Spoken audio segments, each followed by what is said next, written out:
Yeah, I warped here to start the episode because there would be a nice vista in the background, but of course the game's weather had other ideas. Hi! Hello everyone, this is Aegon of Astora, and welcome back to my blind playthrough of Elden Ring. This is episode number 22, being recorded on Wednesday, October the 12th, 2022. I hope you're all having a fantastic day whenever it is you find yourself watching this. Once again, when I warped here just now prior to this, having just warped here for the intro to the episode, there was a beautiful, beautiful vista in the background. Now it's just all fog, which, yeah, fair enough. The world does not cater to my blind playthrough, and nor should it. Okay, the reason why we're starting here today is that I have a few notes that I want to go through before we proceed with what I had planned for this episode. So in the previous episode, I was proceeding under the assumption that we had to go to the Divine Tower to restore the benediction. I believe that's how it was put in Godric's Great Rune, that it was lacking in benediction, in other words, in holiness or blessings, that we had to restore this Great Rune in the same way that we had to restore Godric's. But Godric's Great Rune, when we acquired it, I went back and looked at an older episode, it was just a shadow. It was a remnant, I guess, in the absence of that benediction. So I don't know what we will find at the top of the Divine Tower. Obviously, I still want to do that before we proceed to the next area, which I believe is Caelid. But before we do that, obviously, we need to figure out what is at the top of the Divine Tower. But it seems, anyway, that what we'll find up there is not the benediction for the Great Rune. So I don't know what that says necessarily about the differences between Godric and Brenala, other than that Godric was obviously engaged in grafting and a whole bunch of other weird and unholy stuff, and stuff that, you know, is considered not worthy of blessings or not worthy of benediction, then Rennala was engaged in something having to do with problems with fertility or carrying healthy children to term. I'm not sure exactly what was going on there, but it wasn't good, obviously. But clearly it wasn't as problematic as that which we saw with Godric, at least not according to the mechanics of the world. But, you know, the runes still look different, and I suppose that could just be a reflection of, you know, in the same way that in the Souls games, the different souls have different physical appearances, or at least the illustrations of the souls depict different things, especially in Dark Souls 3. In this one, you can see that it's not just specks of gold that make up the Great Rune, but also it appears to adhere to the whole theme of stars and the moon and whatnot, because obviously it looks like it could be a moon.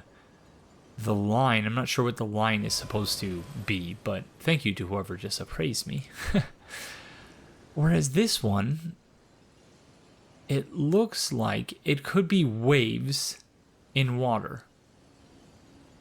I'm thinking specifically of the diffusion pattern in the double slit experiment. If you were to do it in water as opposed to with light, it might look something like this, the way the waves interact with each other when going through a small slit in a wall or something like that. So yeah, I don't know what any of that means, if anything, but the long story short of it is that I've realized since recording the previous episode, which I want to say was just under a week ago, I don't remember exactly when I recorded it, but because I was away for the weekend, which I'll talk about shortly, but yeah, it's different. So I don't know what we're going to find at the top of the Divine Tower. Oh, now we have a clear. Thank you. Thank you, game. So this is the Carian Study Hall. This is the Divine Tower. And so... all these friends over here. So again, I don't know what we're going to find up there, but it will almost certainly be different than what we found at the top of... Where is it? I think it's around the corner. What we found here at the Divine Tower of Limgrave. Yeah, I think it's just around the corner. So if we were to walk a little bit over here, there it is. That, I believe, is the Divine Tower of Limgrave. So, and of course on the top there we found those 2 fingers that were seemingly dead, that looked like the same fingers we found in the, or that we find in the Round Table Hold, which are always sending us on snack runs, the validity of which we're not entirely clear on just yet. So we'll almost certainly find something different up there, but yeah, I don't really know what it is yet. Obviously, it's going to be something worthwhile, but I think in order to change the water level in the area, we need to find something somewhere else in Liurnia. So that's what we're hoping to accomplish. Unlikely that I think we'll accomplish that in this episode, maybe in the next one. But we certainly have a ways to go. We still have not explored that there. We have explored all of this, I believe. Yes, we have. There is a crystal cave somewhere here that we need to explore. So yeah, we have a ways to go in this area, despite me thinking that we were almost done. I don't know why I was thinking that was pretty silly of me, but in any case, that's the first item on our list about Godric's Great Rune and the differences between that and Renala's, in that Godric's Great Rune was obviously lacking in benediction. So looking at the next item on my list here to my left is, so the next item is something that requires us to talk about the third item first. So my apologies, the list is not in any particular order.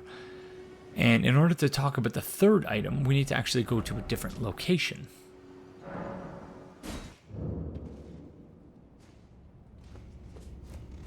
Because we need to talk about the ghost friends. Actually, sorry, the ghost friend is down here.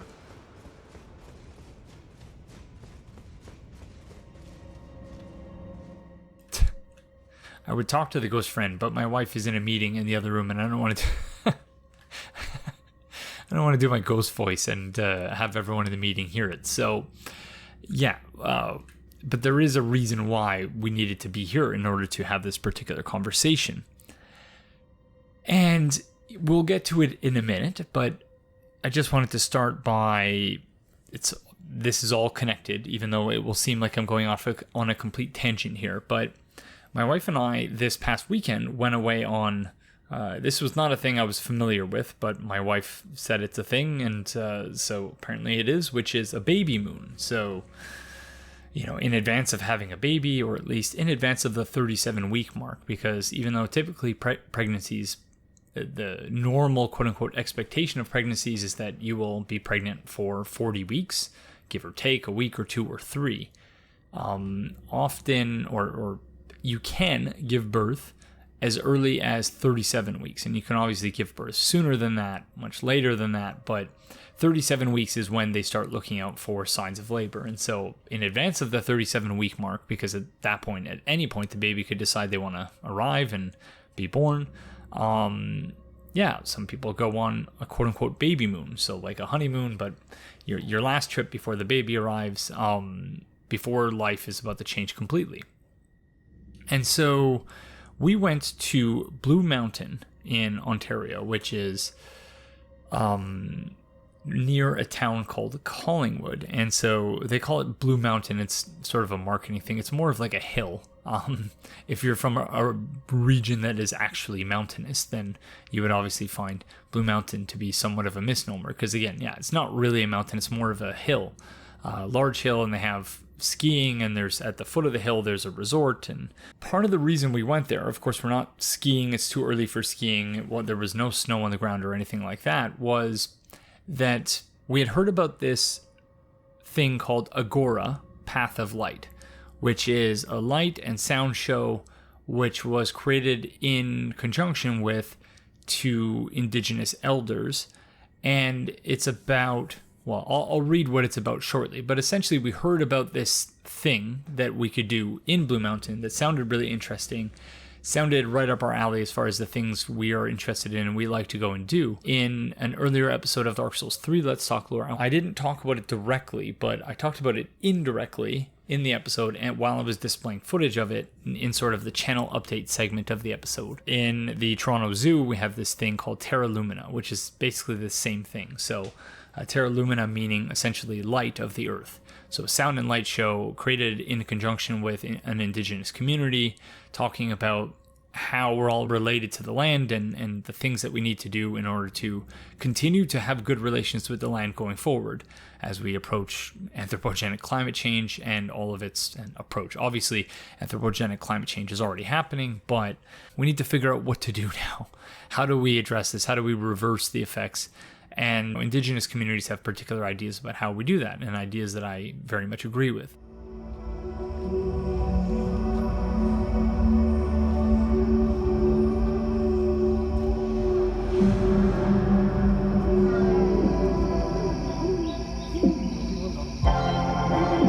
Our past echoes through the present, but the future can also be heard there.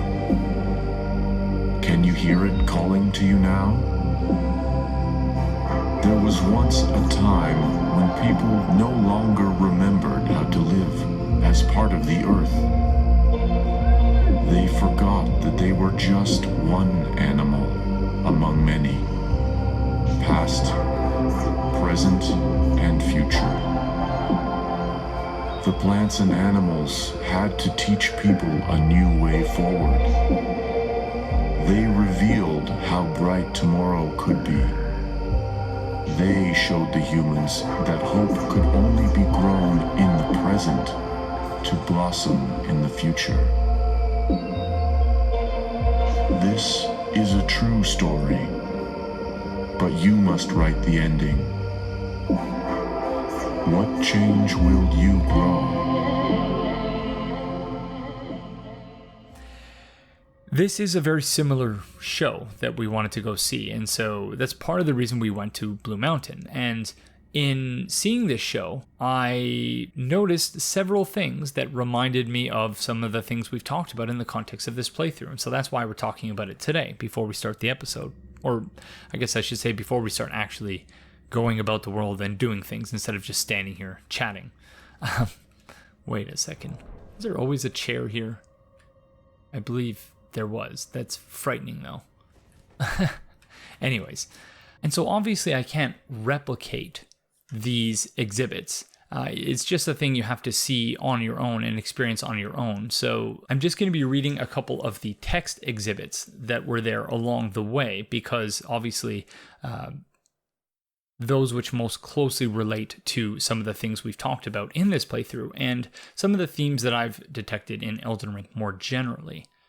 So starting at around 8 p.m., we went to the gondola, the ski lift, and it carries you up to the top of the hill. And which was frightening in the middle of the night because you just can't see anything beneath you and it's moving very fast. And yeah, neither of us are skiers, so I'm sure it's nothing for those of you who are skiers, but yeah, it was frightening for us. You get up to the top of the hill, and then you hike maybe 2 kilometers to the start of the exhibit. And so before I actually start talking about the exhibits proper, I wanted to point out that the people who put together this exhibit worked closely with Grey Cloud, or James Carpenter, who is a local Anishinaabeg healer and advisor on the project, and additional stories and Anishinaabe-Moan guidance came from Jeff Montague, who is a local Ojibwe elder, knowledge keeper, language professor, and writer. This one reads Agora, Path of Light. Agora is a magical space inspired by the cycles of life in nature. As participants walk this circular path, they will encounter a series of interactive lighting installations based on the 5 elements of air, space, earth, community, water, and fire. This is a journey of learning where participants can communicate with nature, bringing Agora to life with the language of light. And so Agora is I want to say it was in ancient Greece, and then later in the Victorian age, where the idea was essentially bringing this community together and having everyone talk about science and about the world and exchanging ideas. So Agora being a marketplace essentially of ideas. And so the name of this exhibit is obviously building on that idea. And so a little bit further in, there was another exhibit which greets you and provides an additional sort of introduction to the exhibit. Awanin Bozoa. Hello and welcome. You are here to chase the light. What story will we tell together? Stories have always grown from the land, and humans get to borrow them, reframe them, and pass them hand to hand, mouth to ear, pen to paper. In the manner of all that springs from the land, these stories too will one day return to the earth to be remade. What would this forest tell us if we could find a common language? And what if that common language was light? So in local Anishinaabe the word Anin is used as a greeting similar to hello, but translated more loosely, it also means I acknowledge your spirit light.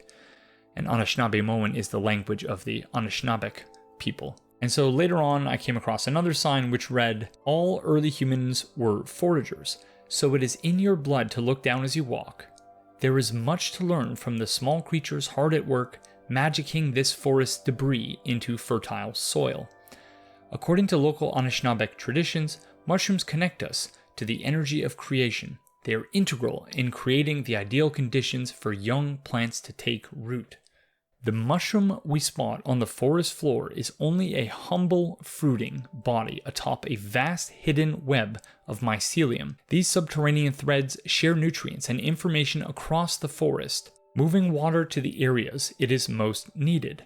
Mushrooms may be small, but if we pay attention, they powerfully show us every part of the forest touches the rest. And then the one that I found most interesting in how it sort of ties everything together is this one which reads, what do wolves and mushrooms have in common? They are excellent communicators. The mushrooms you see in the forest are only relatively small fruiting bodies of a much larger underground network called mycelium. This network is made up of tiny threads that connect to the roots of other plants. Like wolves, this subterranean web has the ability to communicate across vast distances. The forest uses the mycelium network to quietly share food, water, and chemical information. Wolves are highly social creatures that develop strong bonds with one another. Together, the pack can survive many hardships an individual could not. Wolf communication is a little easier to notice than mushroom communication. Their howls can be heard across vast distances as they share information about territories, food sources, and even their location with other pack members.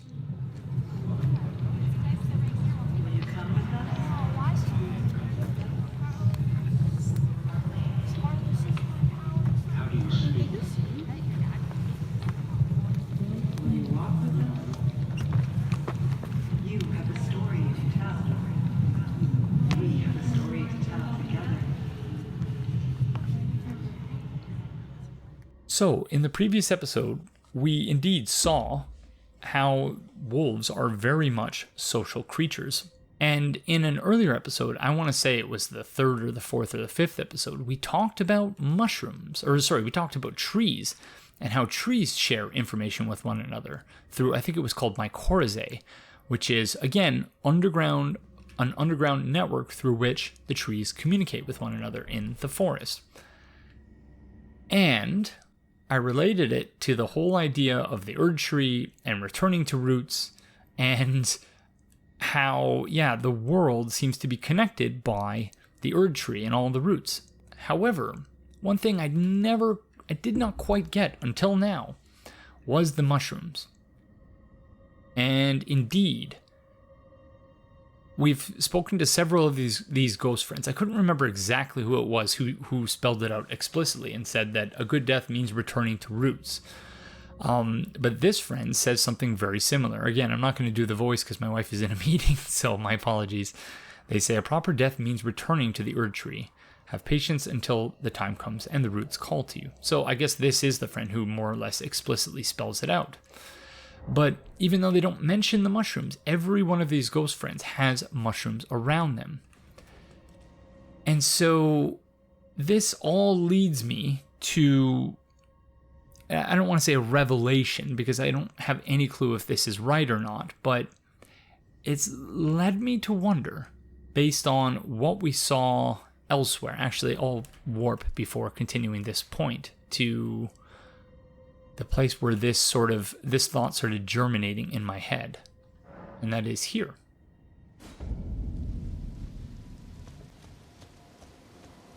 So, all of this led me to wonder,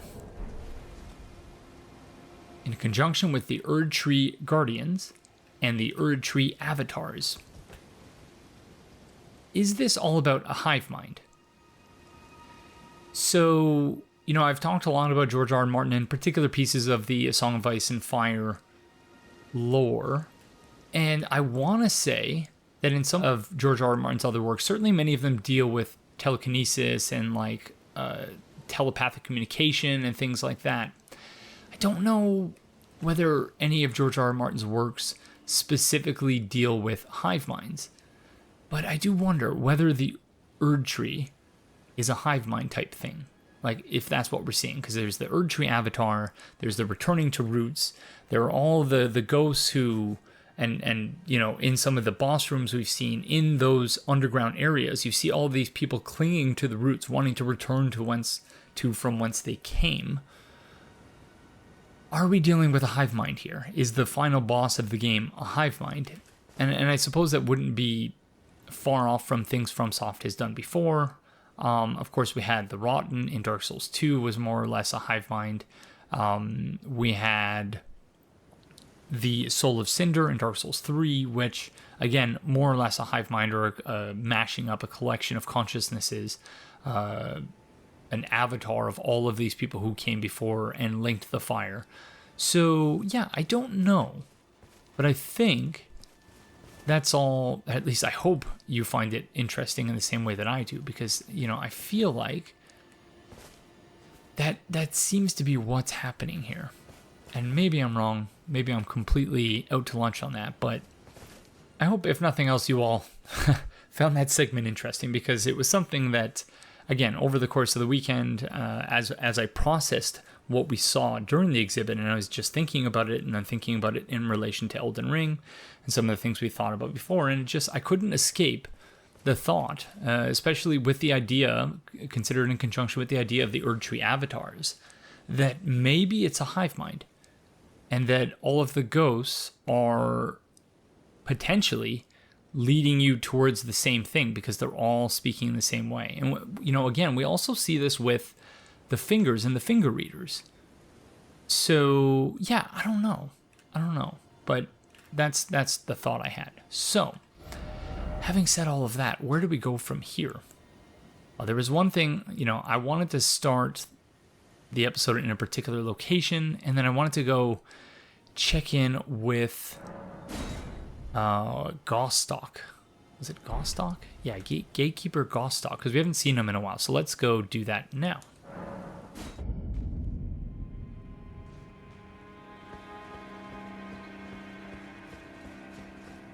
So the reason I wanted to check in with this friend is that last time I came to check in with him, it sounded like he had some new dialogue, so I canceled out of it and figured I'll wait until I'm recording until we go and say hello. Because he is still squishing Godric's head, which, friend, I think it's time to move on. Now, I suppose I'm free. I can do whatever takes my fancy. Can I, mate? Well, maybe not whatever, as long as you're not hurting anyone else, then yes, I suppose you can, but... Oh, man, that's frightening. Okay, we have 4,000 runes. I don't know what really to spend them on. I suppose we could spend them on these.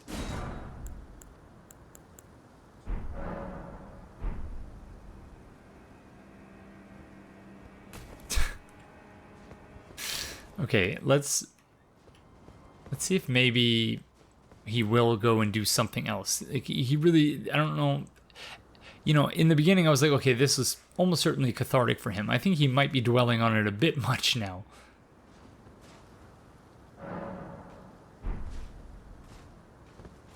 Okay, that didn't help. Let's try rezoning completely. Friend, go just do something else. Now I can do whatever. Okay, I guess he's just gonna continue doing that. Okay, that's fine, I suppose. One thing I did not notice previously is that this poor dragon was actually impaled on that pillar there. So, identical to this one. I don't know who that's supposed to be. A priestess of some sort, undoubtedly, but I don't know if there's a particular significance to it. Well, sorry, dragon friend, you, yeah, had a dreadful, dreadful end, and then, yeah, it obviously got worse. Thanks to Godric. Yeah, hopefully you can find some rest now. Okay, I said earlier I had a plan for this episode. I don't know that I actually do. Except, maybe...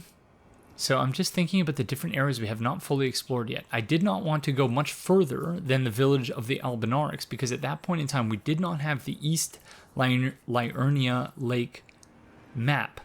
So I think we should explore that area, but we also need to explore sort of the poison region here, which I don't think is too large. You know, I've stopped doing the flag thing because I got kind of defeated by the fact that we can only do 100 of them. So, yeah, I'm just going to have to go by my memory, which maybe is not the greatest idea, but... Okay, maybe we should start with the poison regions first.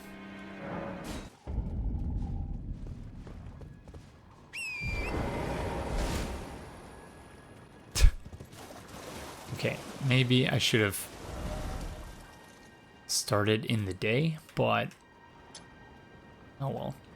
I wonder, were these originally supposed to be pathways or something? Or were they paths before? Oh.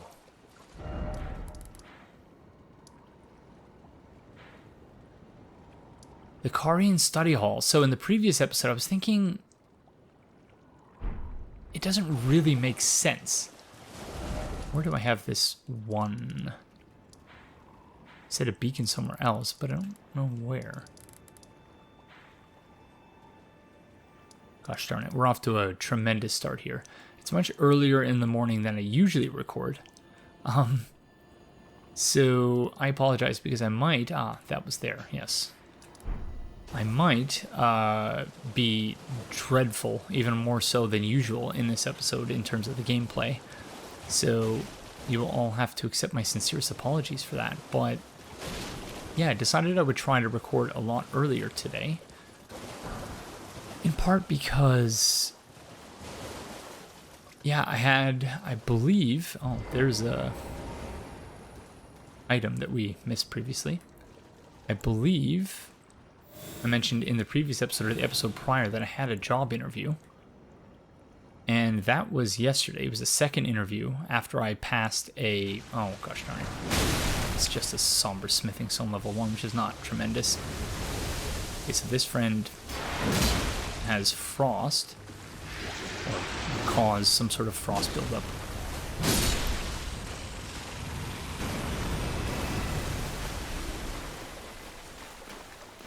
So it was a long weekend because in Canada, where the heck was that friend taking damage? It was a long weekend in Canada because here we celebrate, whereas in the United States, Thanksgiving is celebrated in November, Thanksgiving is celebrated in Canada in October. So we had a long weekend, which is why my wife and I were away. And then on Tuesday, yesterday, I had the job interview that I mentioned, which was a second interview after I passed the first interview, as well as an assessment. And yeah, I think, anyway, it went pretty well. I still need to wait a few days, they said, until they get back to me. But yeah, fingers crossed that I can stop looking for jobs and applying for jobs nonstop, because I've complained about this in several episodes already, but it's been exhausting, just exhausting. And it would be nice to be able to just work a full-time hours and then be able to, on my off time, just play Elden Ring and hang out and, enjoy life. Whereas right now, everything is just work, and then in off hours, more work. So, yeah. But again, I've complained about this at length already. And I'm already lost here. So...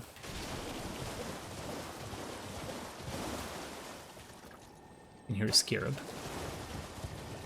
So yeah, essentially the interview went really well, I think. But, obviously I still am doing that other postdoc that I just started, only 5-month postdoc. But I'm a little bit ahead of where I need to be at this point.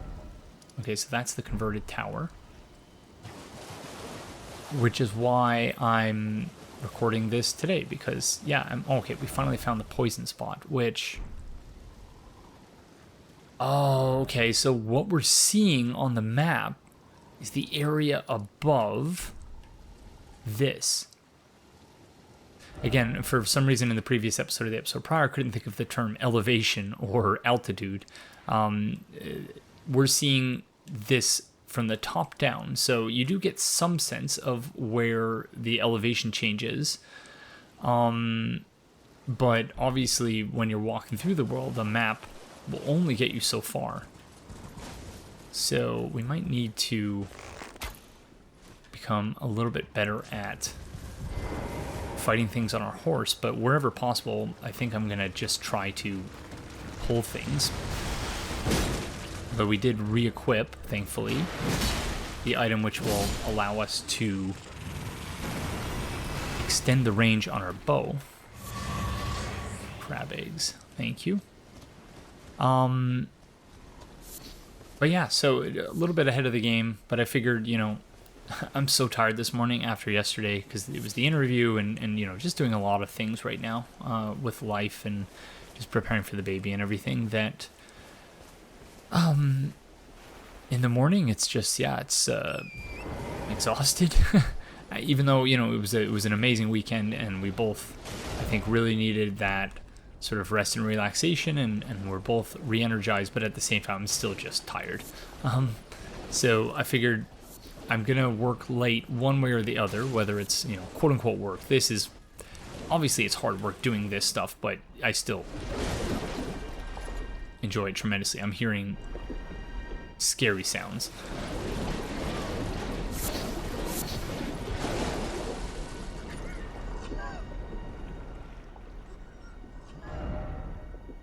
Oh, I think it's the Albinaurics above us. Oh, poor friends. But yeah, one way or the other, I'm going to be doing things until late today. And so I figured I would just record in the morning and then work in the afternoon and early evening. So here we are.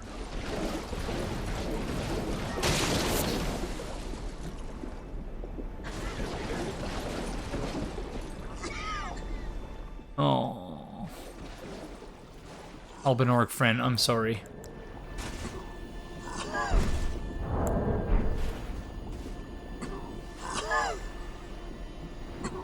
This one is looking even more corpse-like than the other Albinaurics. Oh no, I didn't mean to do that. I'm sorry. I was just trying to exit out of the monocular view. What is it called again in this? Telescope. The telescope view.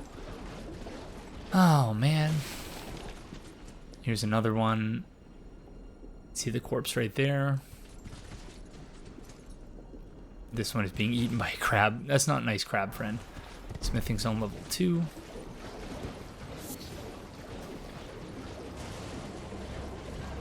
So is this... I think I understand. I think because the Albinaurics village is above us, I think what we're seeing here is... These are all the waste products from the Albinaurics village. They're all sick. and coughing a lot, you know. I do wonder how much of this is meant to be a reference to COVID, but at least as of yet, it does not seem to be contagious.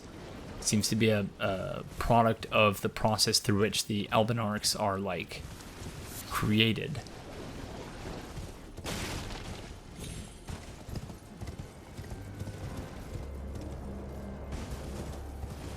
But yeah, frightening and disturbing stuff, to be sure.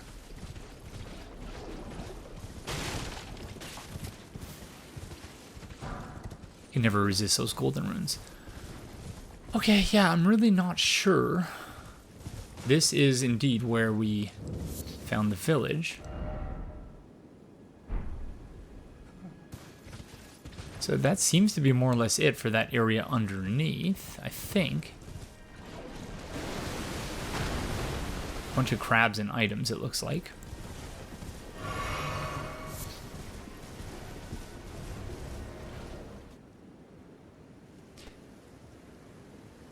I don't know, can we even access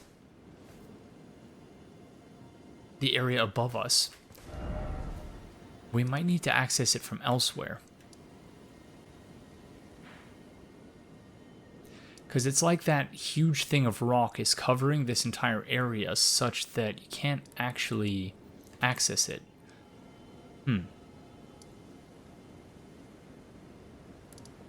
It's quite the pickle. Quite the pickle indeed. Let me see what it looks like from the converted tower. Gosh darn it, can't see anything. Let's advance the time of day.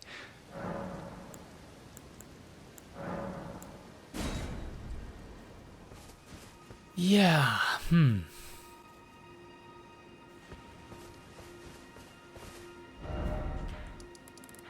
So it looks like we need to access it from over here, maybe?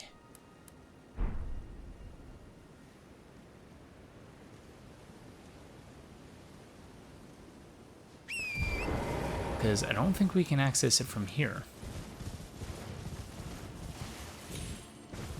Although in the previous episode we ended in this spot, I did not actually explore it thoroughly. It's possible there could be a cave entrance or something here.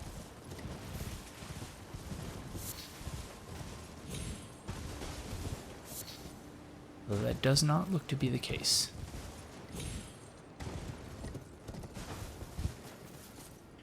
No. Okay, well, we also have this direction to explore in, so I want to see whether there's anything past the Erd Tree, which again, I don't think we did in the previous episode. I know I walked around the Erd Tree to make sure there was nothing, minor Erd Tree I should say, to make sure there was nothing going on, but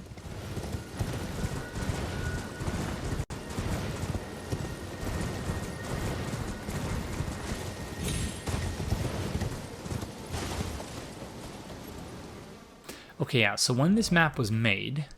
Oh, actually, never mind. You can see the elevation change here. I was going to say, when this map was made, the landscape was clearly different than it is now. Are those Erd Tree Guardians or Fire Witch Friends? Torrent. Those are Erd Tree Guardians. Which, if I'm correct with my whole... Ooh! Is a jellyfish friend there? Oh no. Okay, these might be hostile jellyfish friends. I don't like that at all.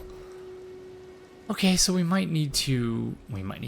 definitely need to come back here. I just want to figure out how the heck did we get up there, because I don't think we can get there from the village of the Albinarchs, because I think it's under that rock structure. So let's go over to the other side and see if we can get a better vantage point on it.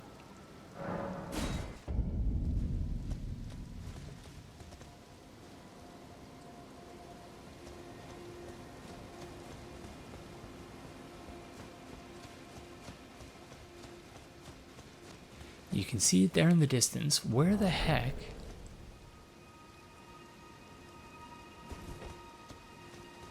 do we access that from? I feel like this is probably extremely obvious, but I'm just missing it for some reason. Let's try here. Oh, right.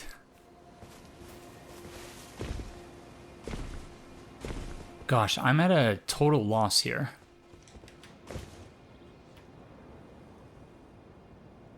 Because I think this is different even than the spot where we need to go.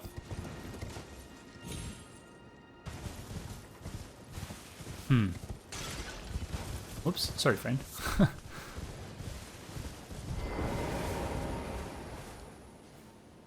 Yeah, again, I'm at a total loss. I don't really have a clue. Let's head here.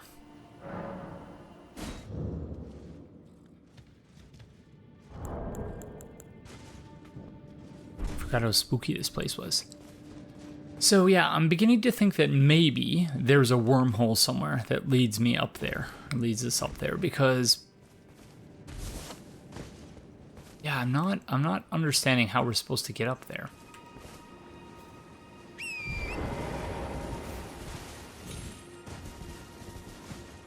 Right, that's the thing we need to get on top of, but hi, Fire Witch friends. See you later. But I don't see how we're going to get up there. Pretty sure we've tried this already and it did not work.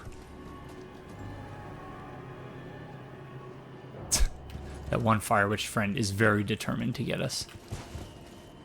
Yeah, that's much too far. Clearly these people are too high. Indeed. Indeed. A lot of brave souls trying, but yeah, okay. So I'm going to assume that's just too high up and we can't do that. So what is next on our list? Folly of the Lake we've done. Village of the Albinarchs we've done. Converted Tower. So we need to go north, or do we? No, we've already sort of done that, haven't we? So we need to go next is here.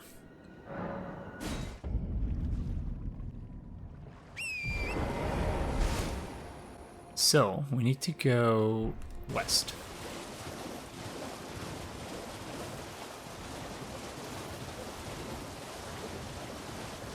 So we have all of these crow-headed hydras here,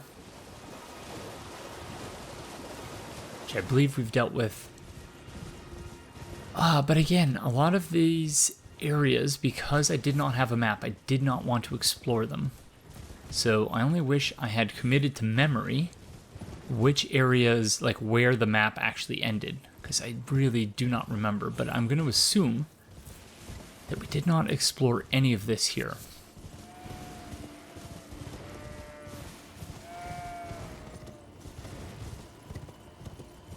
Some marionette friends here. Oh, that was too slow. Hello. Ouch. Well played.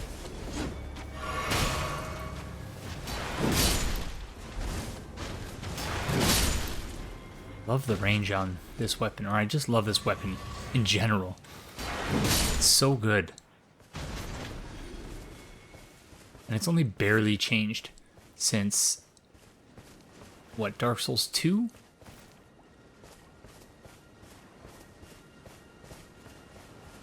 Whatever the case, I love it. Loved it in Dark Souls 3. I think the moveset was a little bit different in Dark Souls 2. But yeah, ever since they started making the Berserk style Ultra Greatswords, I've been a huge fan. That's the converted tower. Oh. Hello. Wait, so this isn't where I thought... Oh, gosh darn it. This is not where I thought we needed to be. So we have explored all of that. But it was there was a slight drop-off after the Erd Tree. Gosh darn it.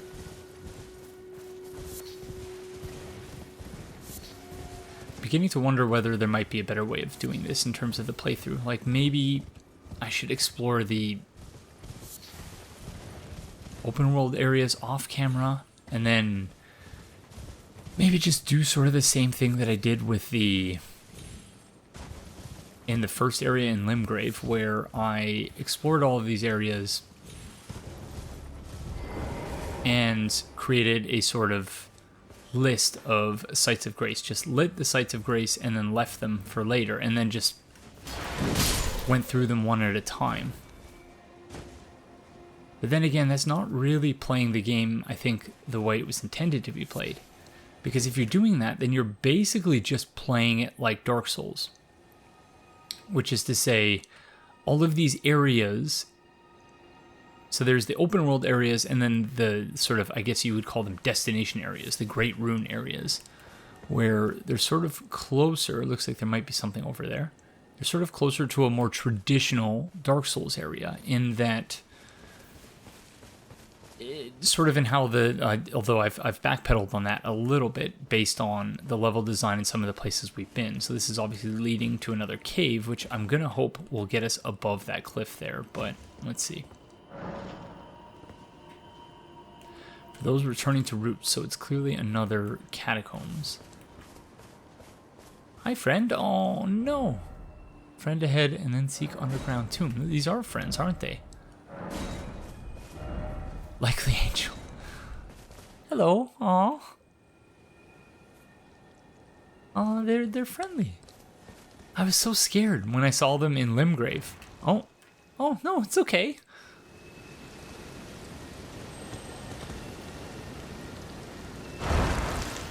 Oh.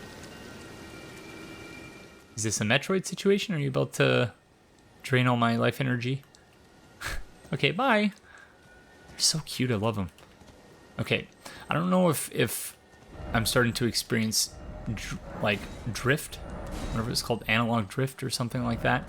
Every now and then my controller just sort of has a mind of its own and looks around. I don't know if that's what that's supposed to be, but yeah, it's starting to get annoying. Ash of War Sword Dance.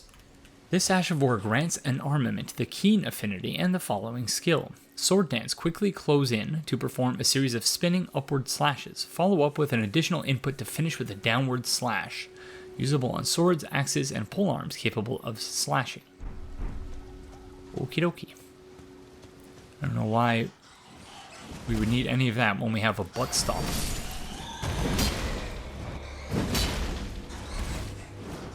Completely unnecessary when you have a butt stomp.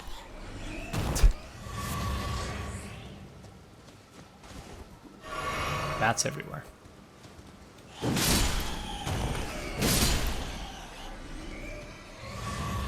I'm no longer afraid of. At least that's what I'm going to keep telling myself. So yeah, I don't know, because I feel like so much of the open world areas, like, it's great, and, you know, I see what they're trying to do, and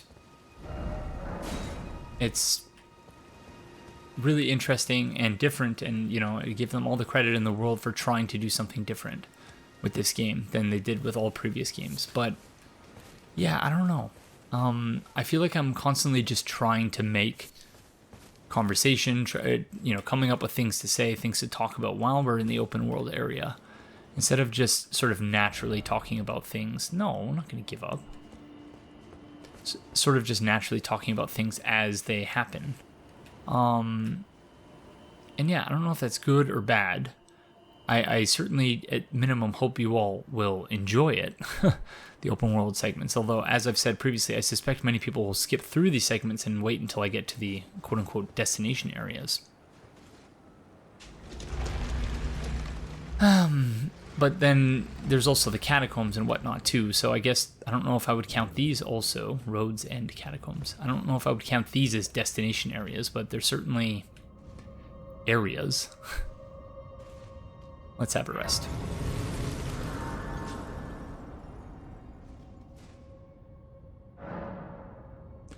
Roads and catacombs.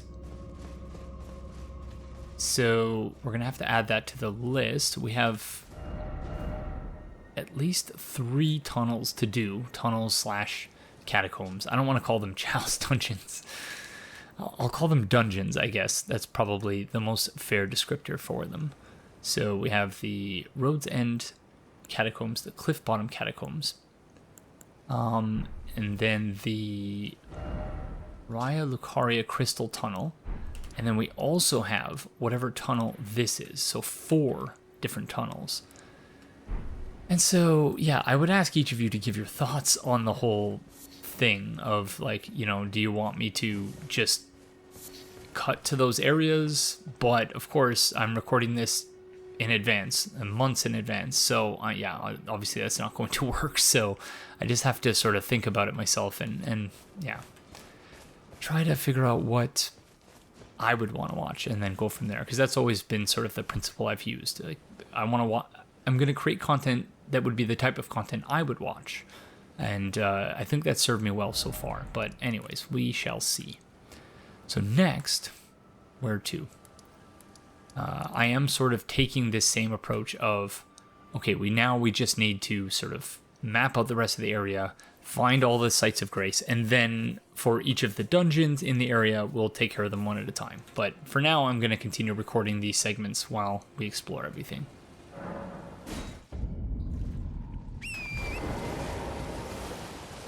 Okay, now where were we?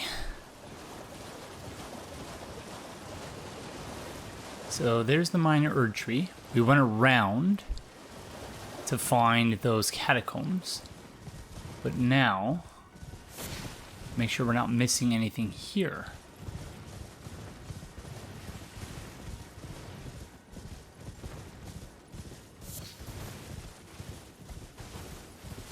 And indeed, there's a site of grace.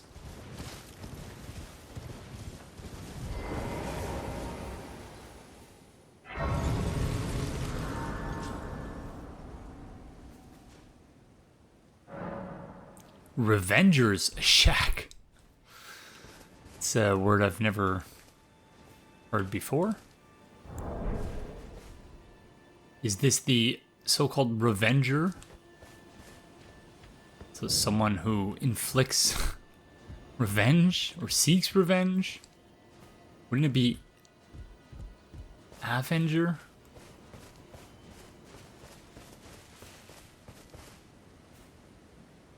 It's like Metal Gear Solid Revengeance, which I'm like, I don't think that's a word.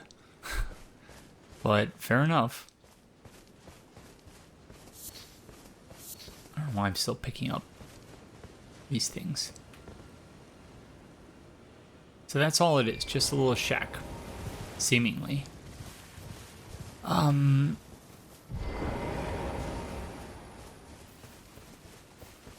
And again, I keep going back and forth on this because didn't expect sadness. Because of course, there's a lot of stuff that does happen in the open world. Like, for example, when we came across Jar Friend, which was hilarious, and Bach, and also, what's his face? Kenneth Height. So, like, there are things that happen that I want to be able to capture. But, that's so, I don't want to say so rare, but it's definitely rare.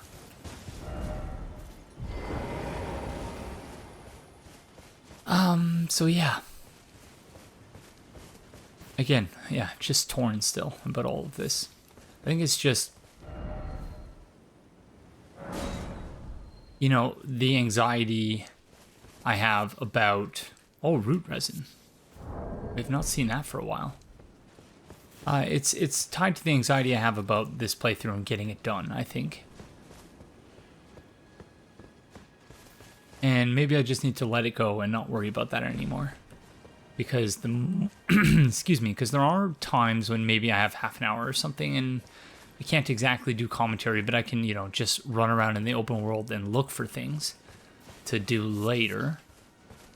But then, I don't necessarily have the ability to plug in the mic and do commentary, in part just because, it requires mental capacity, to be frank.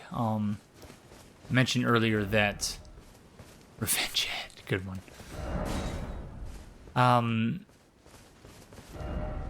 That I wanted to do this morning instead of working, in part because, I was so tired. And the reason for that is, which I meant to actually explain, I don't know if I actually did, is that it's easier for me to focus on something like this, which I'm extremely interested in, than it is to focus on something that maybe I'm only like somewhat interested in.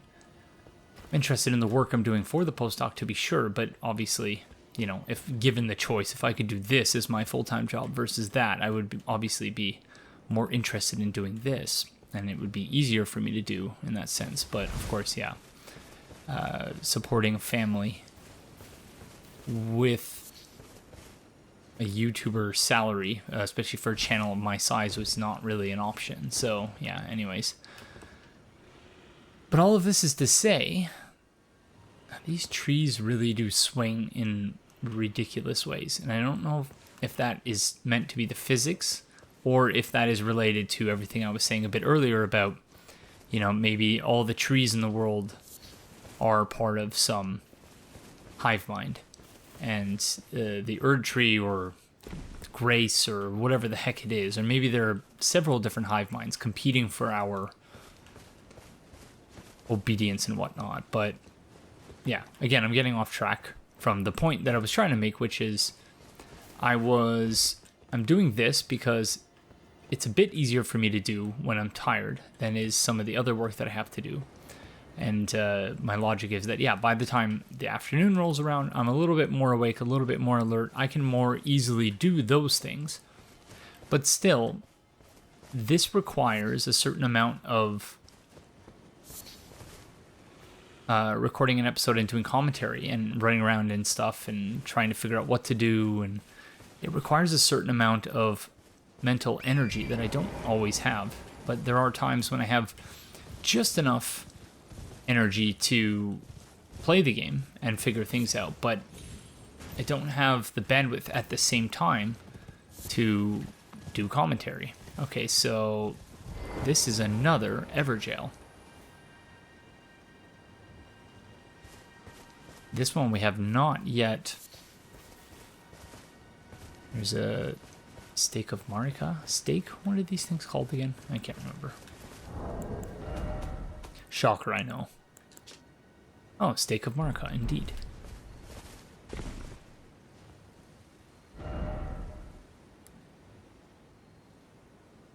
So the closest site of Grace would probably be the Revenger's Shack. So I wonder if it's called the Revenger's Shack because of who we're about to find in the Evergaol. Cuckoo's Evergaol. Oh gosh, it's going to be a giant bird, isn't it? I don't like this at all. Oh, here we go.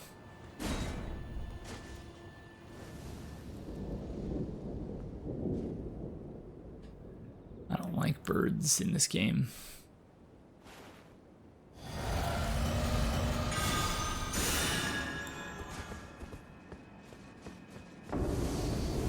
Oh, okay.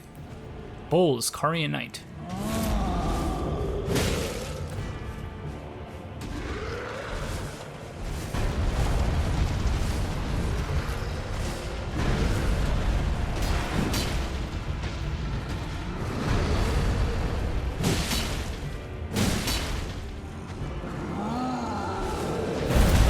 Ouch.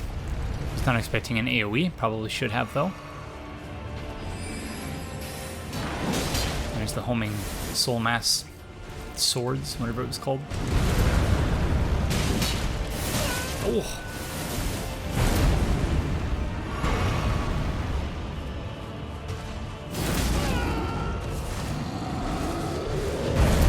Panic dodges.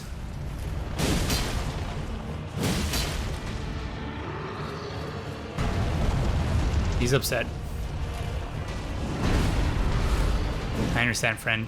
It's terrible to be jailed.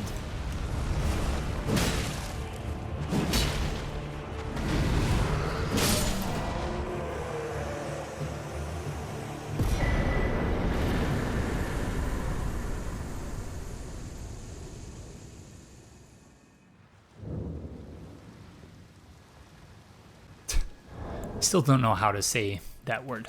Phalanx, I think. One of the sorceries of the Carian royal family creates a defensive arch of larger magic glint blades overhead, which automatically attack nearby foes. Used by the enchanted troll knights, they were the comrades of the young Renala, bound by oath.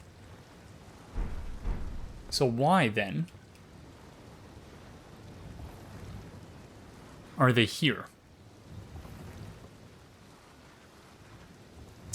The light sources in this game, I just don't get it at all. Wow, that is absolutely stunning. I know it's several times per episode I do this. I apologize, but love it. Absolutely love it. One aspect of the open world in this game I absolutely adore. The sights. But I'm thinking about the names of the Evergaols. So that one was Cuckoo's Evergaol. Does that mean...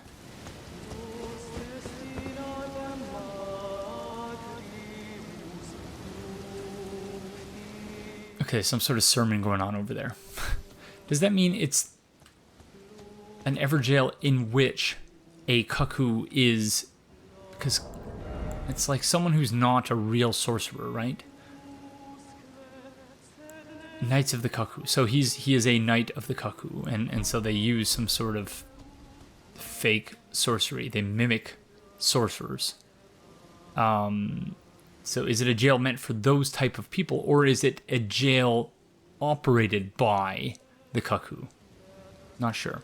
Who's singing over here? There's a concert going on. Or perhaps it is a sermon.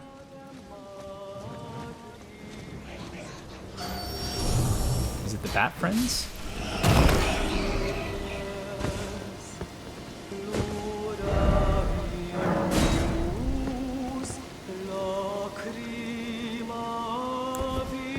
So again, as if to demonstrate the problem with me potentially skipping the open world areas in the playthrough itself. Because then you would not get my reaction to things like this.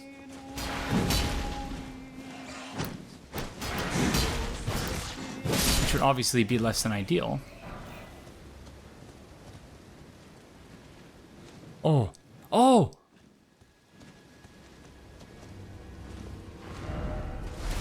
What? Okay, I'm save quitting.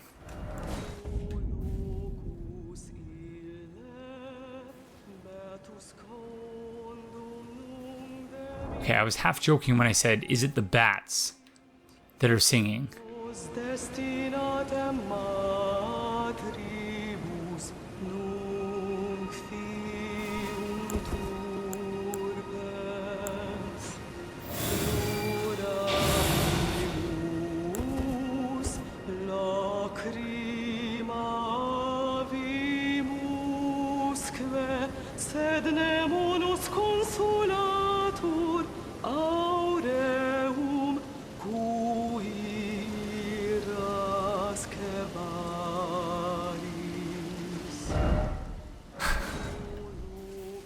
Wow, who would have thought bats would have such a wonderful voice?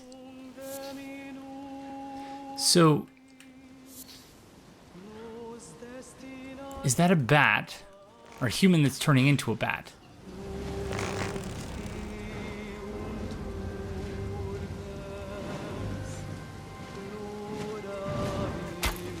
Oh, crud. Oh, crud. Oh, that's bad.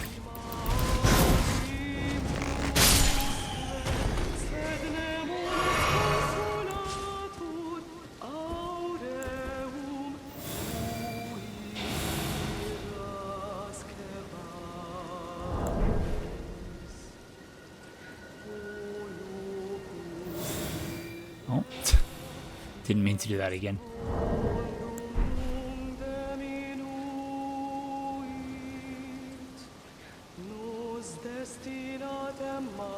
Oh, I really don't want to kill them. But I'm almost certain they're going to drop an item.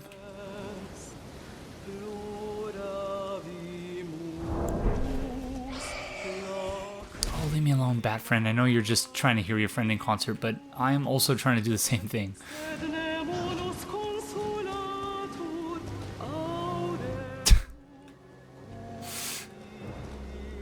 There you go. Good job.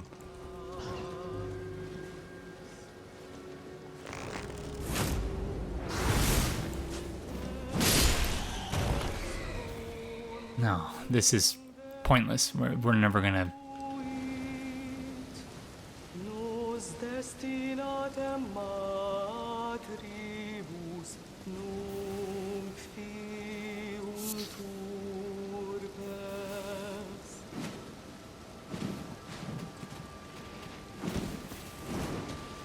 Wow. Okay, this is really interesting.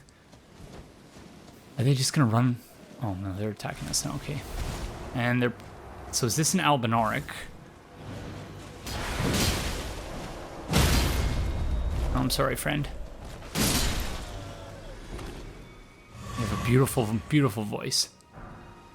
That's it? Golden Rune? Level 6? Okay, now I feel bad. I thought we were going to get something that would teach us, give us an indication of who that first off range battle. And then introspection, indeed. Ah, man, that hurts. Okay, yeah, that doesn't tell us anything about them. Wow, color me intrigued, though. Don't know what's going on with that person, but it does sort of make me feel bad about how how flippant I've been about the bats and hating the bats. So I mentioned, I don't know, 10 minutes ago, I'm not afraid of the bats anymore. But now I'm like, it's not even so much about being afraid. It's about, you know, feeling a little bit more sympathetic, I suppose. But yeah, still not even clear whether that was a bat proper or something else. Okay, so I want to say we've explored the shoreline here. I don't know that we have. We've definitely not explored up there, but I should just quickly run around here and make sure there's nothing. Oh, that's a lobster. Okay, not going to mess with the lobster. Just want to make sure we're not missing anything here on the shoreline.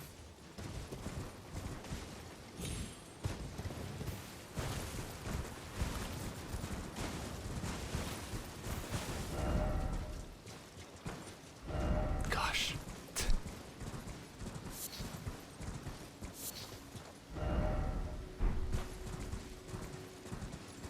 Does not look like we are. But again, I've thought that in the past and have been wrong, so just want to make sure.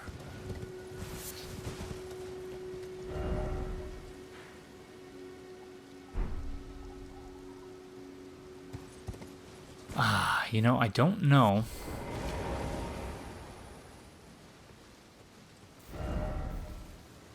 Yeah, I'm reasonably certain we have not checked this gazebo.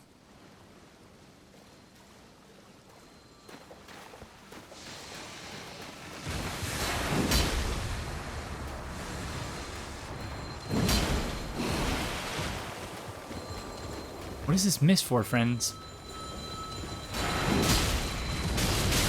Ouch. Well played.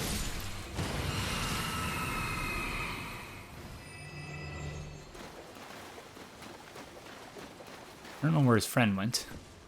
Clearly abandoned his post. Okay, smithing stone level 3. That we actually need.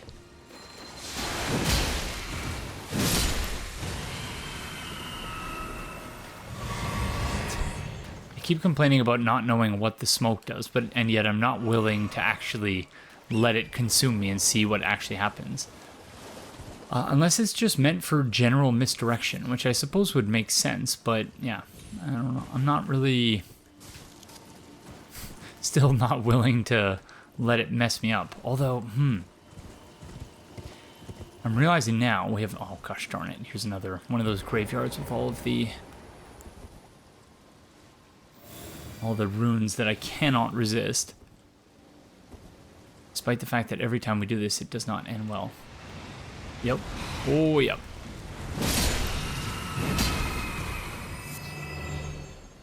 Okay, at least it's not the same friends that one friend that we fought and murdered us like as soon as we entered the area. So at least there's that. We can almost loot the graves in peace. Almost.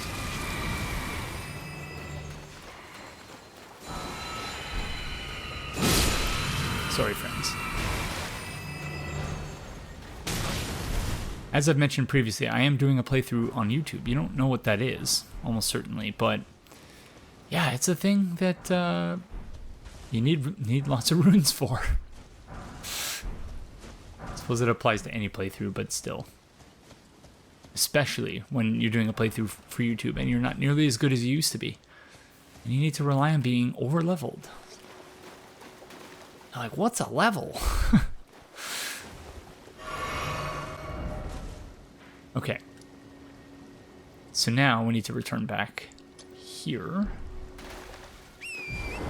So it's not quite an up before down thing, but I was thinking, you know, we could do some sort of down before up on the map, or south before north. South before north and west before east type approach to exploring the remainder of the area. I probably should have explained that at the beginning of the episode, but again, a little bit tired. And earlier than I'm used to recording. I'm used to recording in the afternoon, excuse me, in the afternoon and early evening, but again, as I mentioned, it was a thought I had about a way to... Okay, this prawn is... They're guarding an item here. Again, it's almost certainly going to be something we don't need, but let's give it a shot. I think they will still, quote-unquote, smell us. Oh. Strip of white flesh. Okay. Oh, is this one dead? No, just sleeping on its side.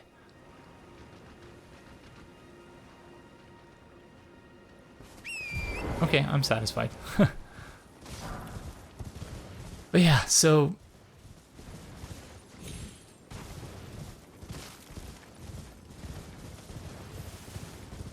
There's another site of grace over here. Oh, no! Why are there red jellyfish friends over there?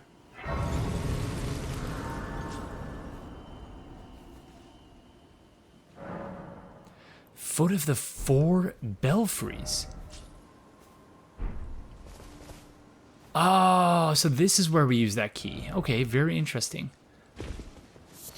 I was almost certain that the Belfries would be in the academy itself. Why are the jellyfish friends red?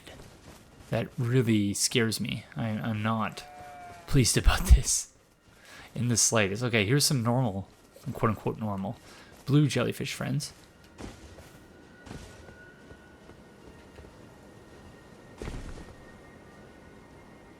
Don't know what to think about all this. So are these blue jellyfish friends, have they been summoned by someone? Okay, this is a headless one that is white. Oh my god, there's a bunch of them. What is happening here? Hi, jellyfish friend. Don't mind me. So a headless troll or giant. So we've seen the blue ones already. We saw the blue ones on the highway. Okay, he sees us. Saw the blue ones on the highway. Oh. Okay, so the white ones can teleport? Is that the distinction there?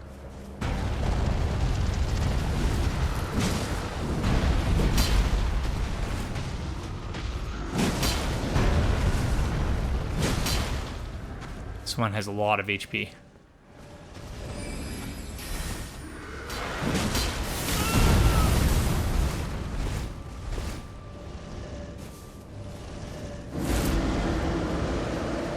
So they're definitely, as I mentioned in the previous episode, using... So thankfully the lock-on actually maintains through the teleports, which is not something I would have expected from Soft to allow you to do. Definitely using instant transmission Kamehameha strats. A la Goku from the Cell games in Dragon Ball Z.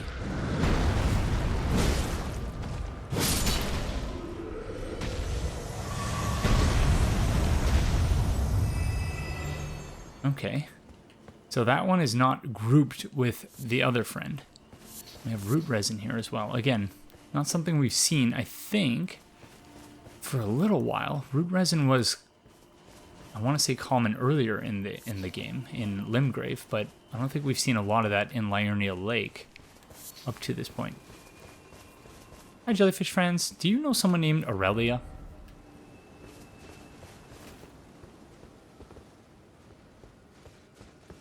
Because she is my friend. So I hope you will also be my friend. And they're not attacking me, which is a good sign. I'm deathly afraid of the red jellyfish, though.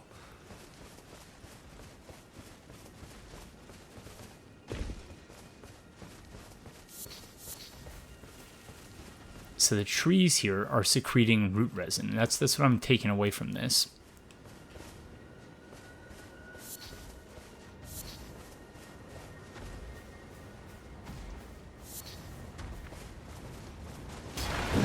Oh, that was terrible.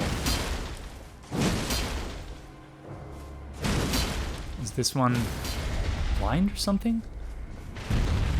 I know it doesn't have a head like the other one. Oh, gosh darn it.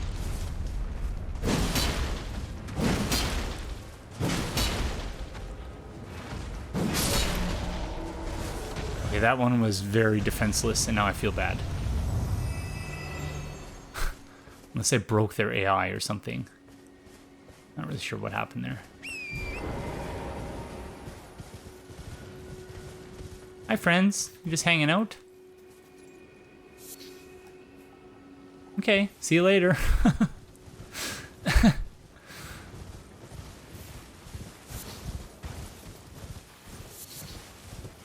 Reminiscent of in Dumb and Dumber when Lloyd Christmas walks out of the 7-Eleven.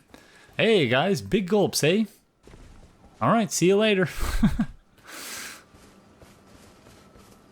just don't even acknowledge his existence. Everywhere we go, we get better and better views of the academy. Again, a significant portion of which I don't think we actually explored. So, I don't know what to think about that. So here are the Four Belfries. We only have one key. Does that mean we have to decide now which of the Four Belfries to ascend?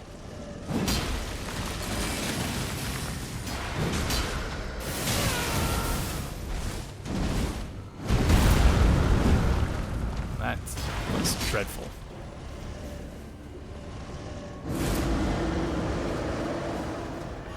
Got quite the scream there, friend.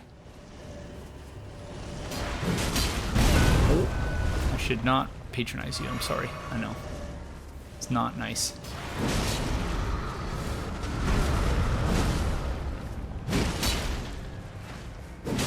Oh, big mistake. I used the last of my stamina there, trying to finish him off.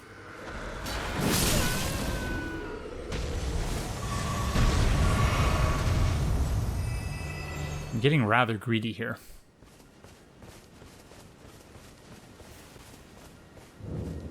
Four Belfries.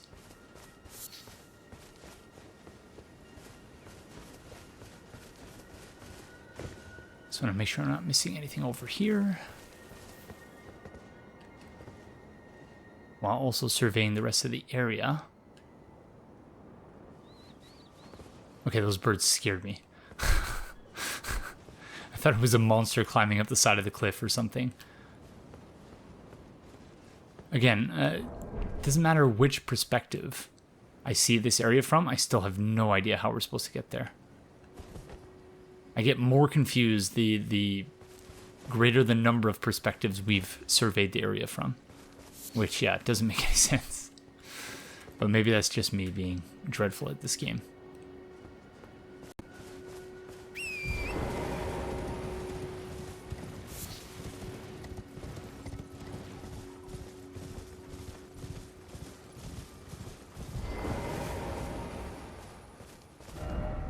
Good luck. First off, Grace. Does that mean there's a site of Grace nearby?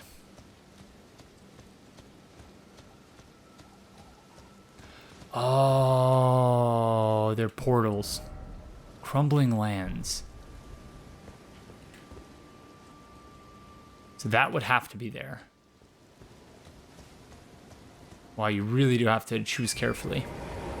It's in the item description for the regular swordstone key. That you should be careful, but like, I feel like there are a lot of those now. In this case, there are only 4, and we only have 1 key. Night sky unceasing, so a place where it's always no precious item. Okay, that's a good message. Night sky unceasing, so a place where it's always night.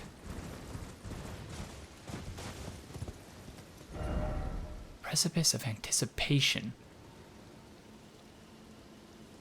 Oh, okay, so that's going to take you back to the Chapel of Anticipation, I want to say. Which is where we fought the Grafted Scion. And this one is just a chest.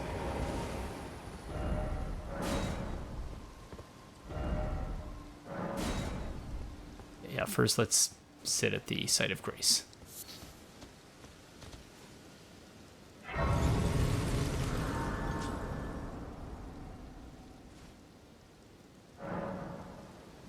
Four Belfries. So, you know, I'm wondering for future areas if we would be better off exploring the entirety of the area first and then doing the destination area second. So, like, would I have been better off doing all of this? You know, certainly I think I might have spent less time wandering around inside the academy looking for things because, you know, I realized, oh my gosh, we've not yet found these belfries.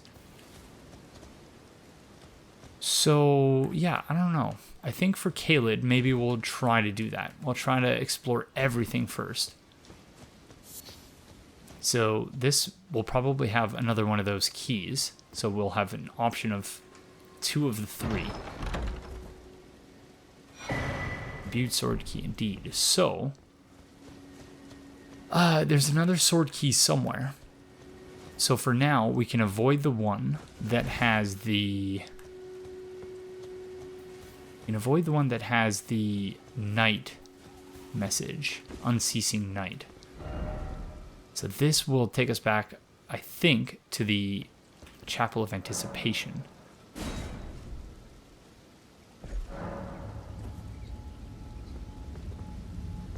Okay, and then, before we go in either of them, this is the nighttime one, I think. No, this is Crumbling Land. So I think this is up there. The thing we've been trying to reach.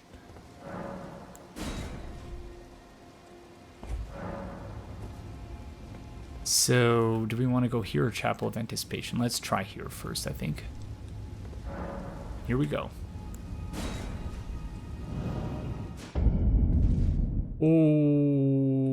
Okay.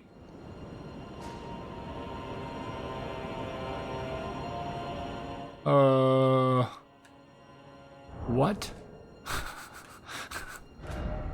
Crumbling Farum Azula.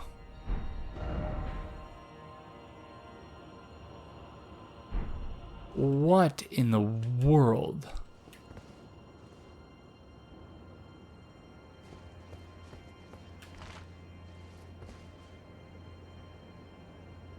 It's like a dragon skeleton, kind of. Whoa, my goodness.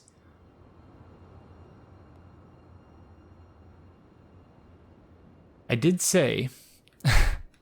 Why do I have to say things? I did say at the beginning of the game, you know, guys, with all this north, south, east, west business, it feels like the world, you know, it's not as fantastical as it could be. You know, in Dark Souls 3, the world is sort of falling apart, and, you know, magnetic north doesn't have any meaning. My goodness. Okay. I don't believe it indeed. So... yeah. Wow. I can barely even process this. Suppose it's not terribly surprising to learn that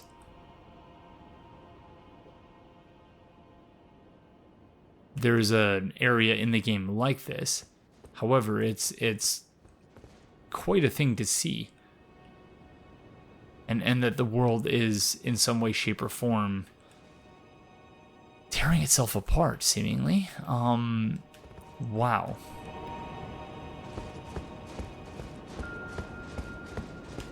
The music here is beautiful as well.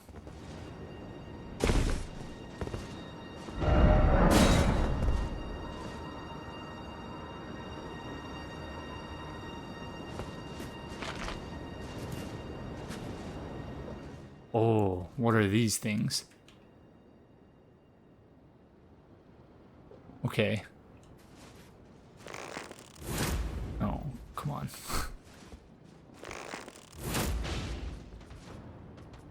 Oh my gosh, they have so much HP.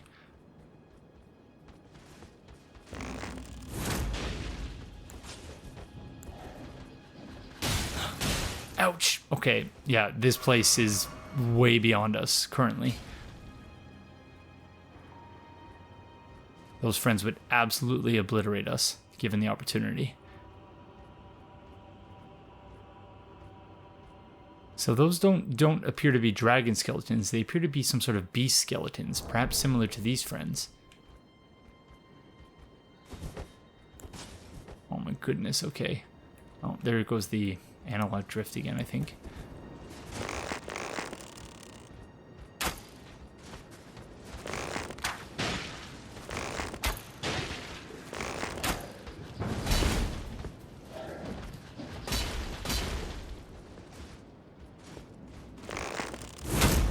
I would like to get a bonfire here, or a site of grace, so that we can at least see where this is in the order of the worlds that we have. Obviously, it would be near the end. You can see there's a waterfall here.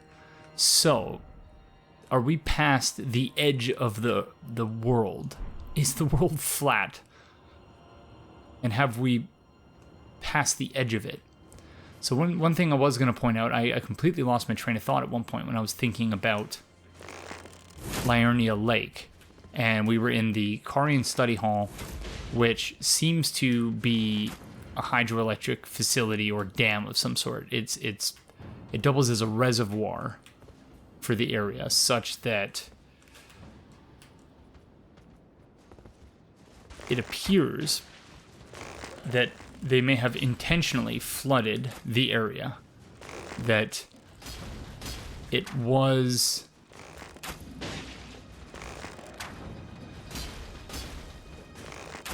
gosh darn it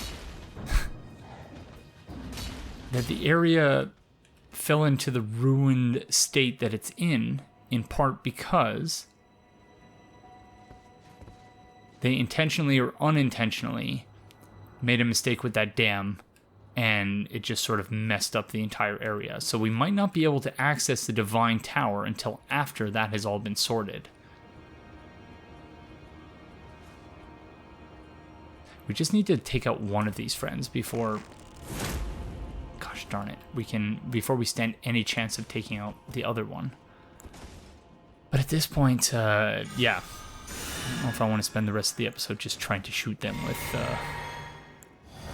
arrow from far, so let's just give it a shot, see how we do. Oh my gosh, they're fast.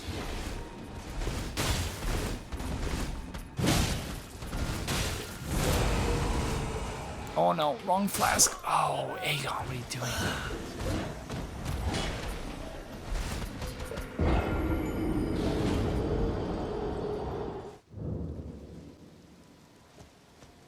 Okay, so that was absolutely terrifying.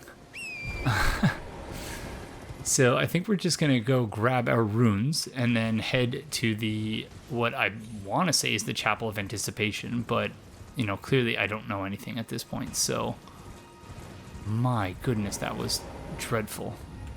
Is this where we were? Yes.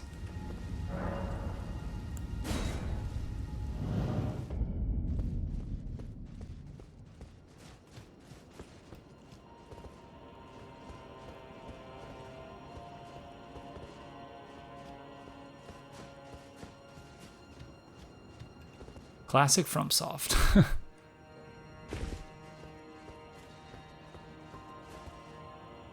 Oh no. Oh, that was really close.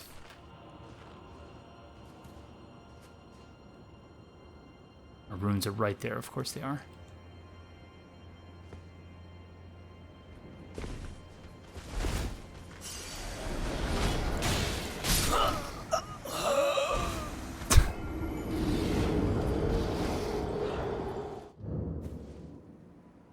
Gosh darn it.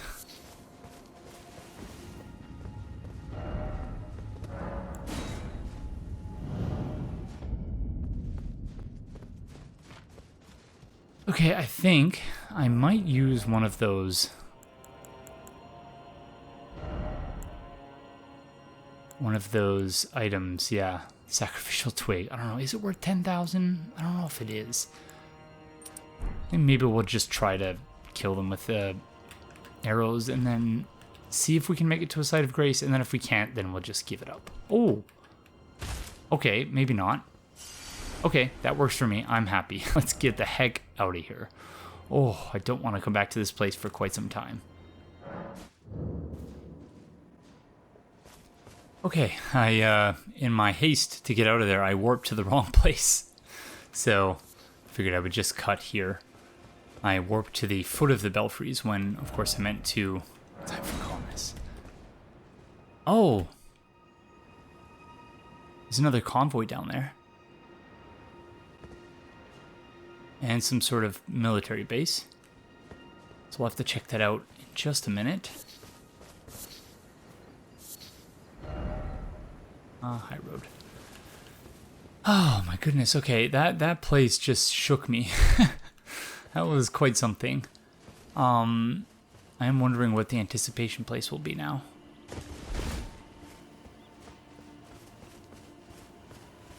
Because I was clearly way the heck off about that last one. You worry of butterfly in short trap. Okay, interesting. Oh, here we go.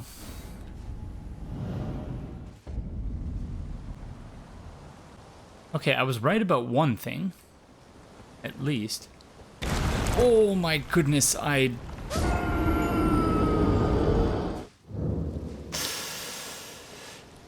Hello everyone, this is Aegon of Astora. I'm going to read this message here that says, "Be wary of butterfly in short trap."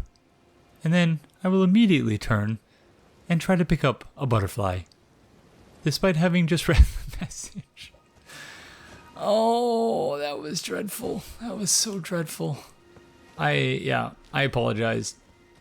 I don't know which NPC is falling to their death there, but yeah, every time we spawn, someone falls to their death. So if you want to farm souls, 43 souls at a time, that's one way to do it. Night sky unceasing.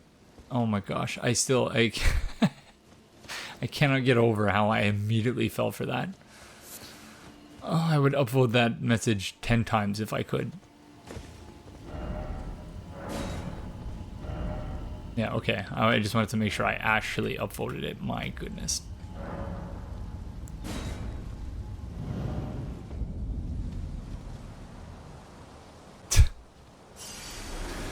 That is, yeah. Maybe I'll reiterate that person's message. Trap ahead, therefore don't you dare.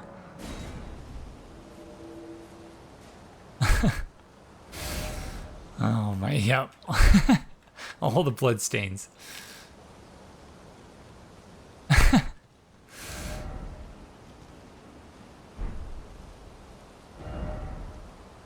Wow, what an absolute, yeah.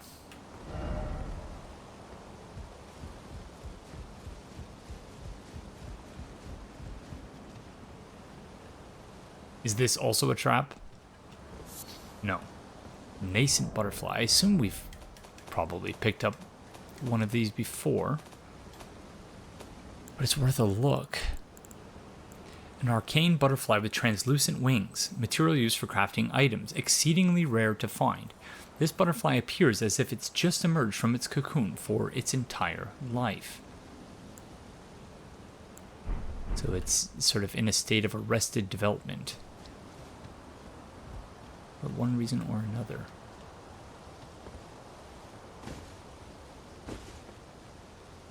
I'm going to regret this, I think. Not here. Okay, fair enough.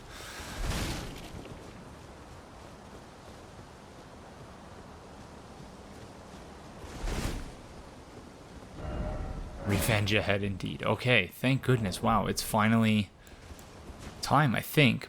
I wonder if you can parry this boss. I feel like it's a parryable boss, but I don't know. Yeah, I don't believe I've tried yet to parry one of these grafted friends. Suppose we'll find out.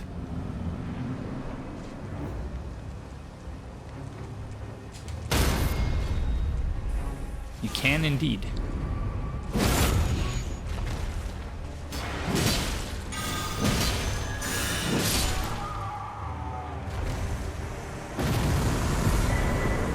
Get wrecked. Ornamental straight sword and golden beast crest shield. Ornamental straight sword. Slender straight sword patterned after an antique ornament. Superior swordsmen prefer to wield one in each hand. Or in each of their hands. After falling from grace, the dregs of the golden lineage sought power and purpose in the past. Unique skill, golden tempering. Cross the two swords to grant their attacks holy essence. While in effect, strong attack performs a dual wielding combo attack. The dregs of the golden lineage, so the leftovers, the stuff that no one wants, the waste byproducts. The dregs of the golden lineage. Golden beast crest shield. Shield of dull gold with a beast engraved as its crest. Lighter than most great shields and subsequently easier to wield. The beast depicted is Sirash, aged counselor who guides the golden lineage.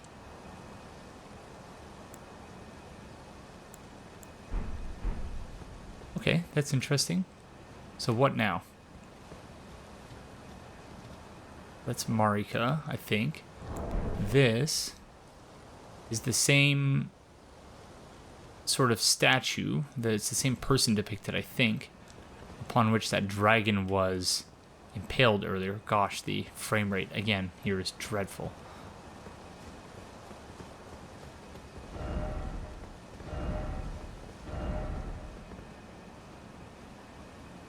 Which way did we enter from? Oh, I do remember that when we first came to fight this boss. There was in fact a fog gate in the boss room, but at the time, obviously, I didn't know what the different color fog gates meant. Is this where we came from? No, this is where we started the game.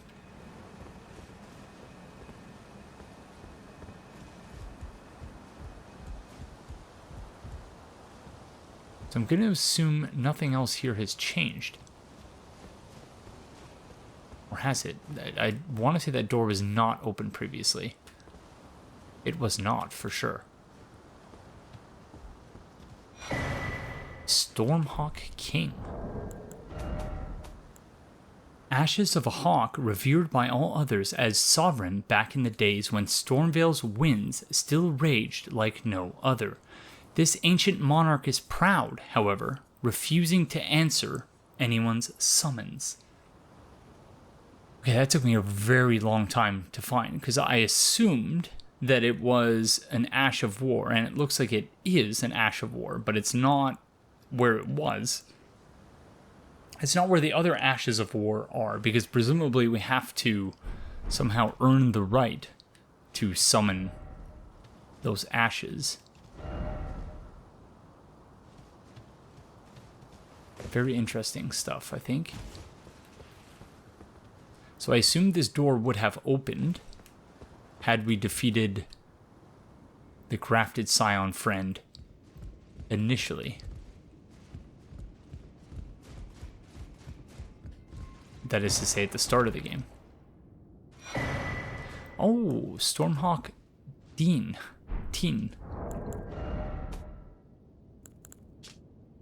Ashen remains in which spirits yet dwell. Used to summon the spirit of Dean, the Stormhawk. I'm not sure how to pronounce that. Spirit of the fierce hawk that faithfully rendered lifelong service to the old king of Stormvale long ago, when the true storm raged.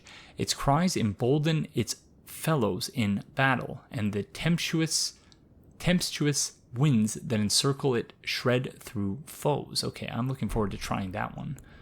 So sorry, Latenna, for now I'm going to switch that up. Okay, well, guess it's time to go. I still don't understand the bloodstains here. It's, again, I would have mentioned this probably in the first episode, but that is something that we saw a whole lot in Bloodborne. Yeah, good one.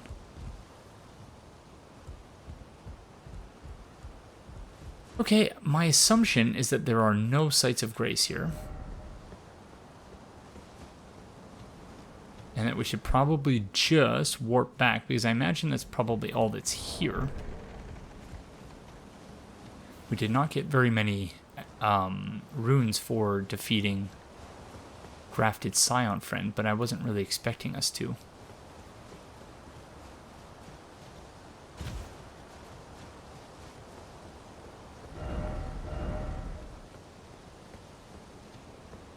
So that's obviously fine. But I wonder, if you had defeated the boss, this area would have opened up, and then what, you just walk over here and be confused? Like, obviously, I guess they're just not expecting new players to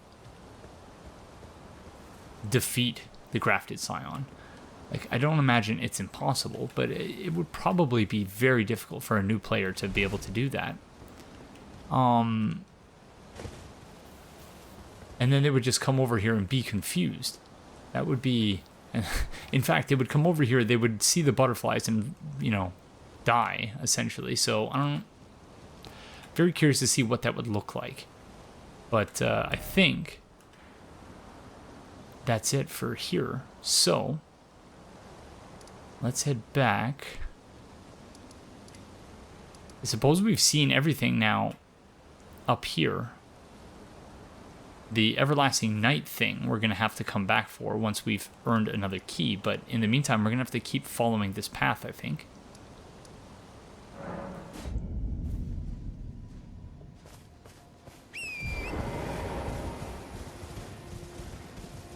First, let's, I suppose I can just tick it off on the map, but, oh!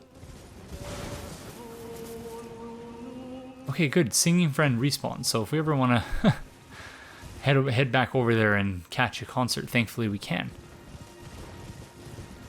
Still processing all of that, by the way. I'm not really sure what to make. Oh no, I forgot about the red jellyfish friends already.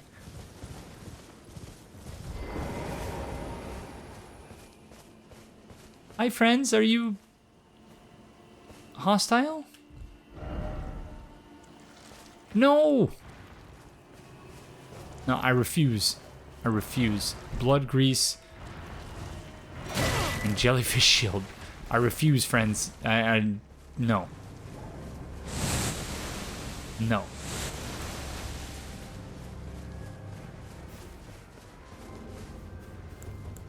Please just leave me alone.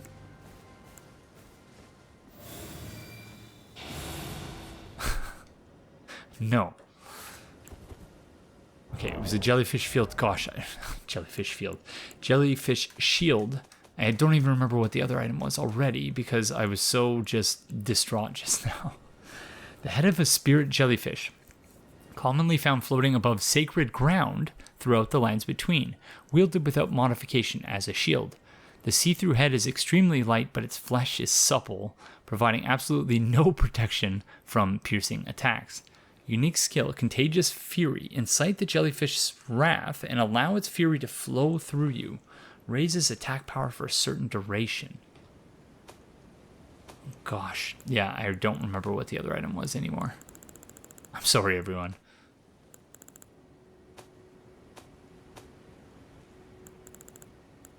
Oh, we've still not tried to mix this in the Flask of Wondrous Physic. We still need to do that. Oh, gosh darn it. I really do not remember what it was. My sincerest apologies, everyone. I want to say it was probably an item for which we didn't need to read the description. But presumably those jellyfish are... that's their wrath state. According to that item description, how it describes it. Okay, jellyfish friends, I hope that, yeah, that all is well with you. I apologize for stealing your items. These friends should be, might regret saying this, but they should be no problem given how many of these friends I've murdered in Caelid already, because that has, once again, as I've mentioned previously, been my go-to farming spot.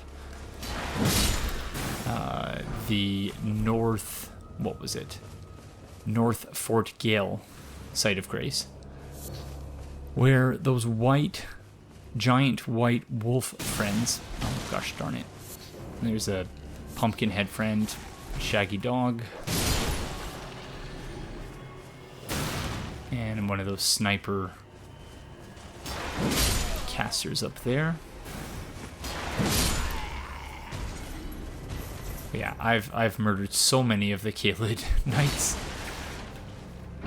Surprised I don't have more bolts than I do, but I have a couple hundred bolts, Lord Sworn bolts. I thought by this point I'd have like hundreds. Oh gosh darn it. Okay, this person is annoying me.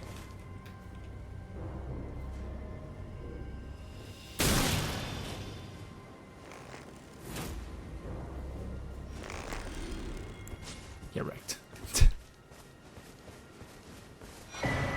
Rune Arc, okay. So yeah, the blue item shinies are... I don't know, is it just that they are tools? I think that might possibly be the distinction. They're tools. So... or are they? They might also be key items. So I actually don't know. Because this was blue, I think. So, yeah, good question. Because actually, now that I'm thinking about it, they couldn't just be tools, because all of the different runes that we pick up, the consumable runes, those are also blue. Or sorry, those are white, rather. And those are under the tool category, so it couldn't be them. Oh. Well played, friend.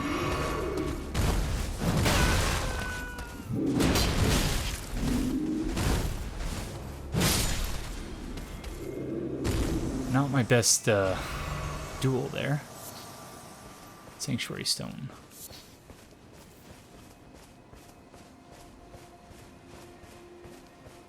Yeah, that was the first time the pumpkin head really messed me up.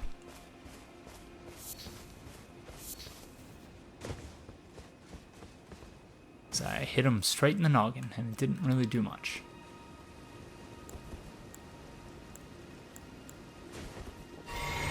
Should use our assassin's approach here, because it looks like there's a fancy-looking friend over off to the side. Ooh!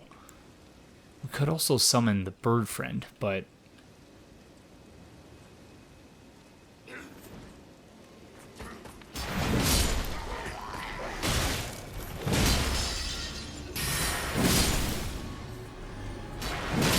really, the friend I'm most afraid of here is the doggo. Oh, there's the fancy friend.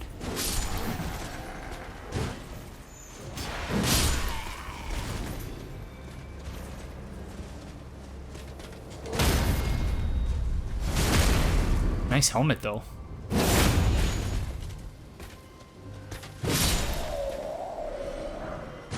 Cuckoo Knight Creeves. Greaves worn by Raya Lucaria Academy Knights. Time has yet to dull their luster. See if those are any better than what we're wearing. Yes, but slightly heavier. 6.6 versus 7.3. How do they look?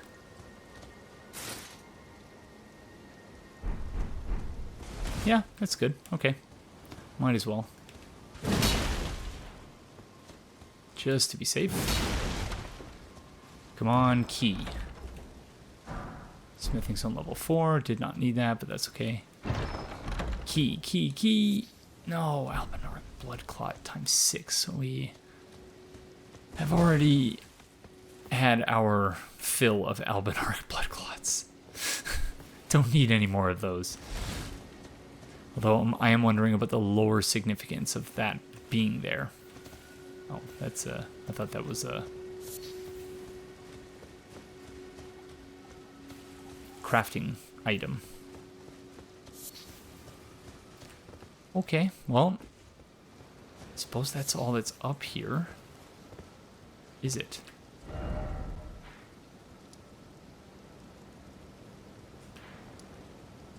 It indeed looks that way. I thought I saw 2 different bases, although the second one might be right below us.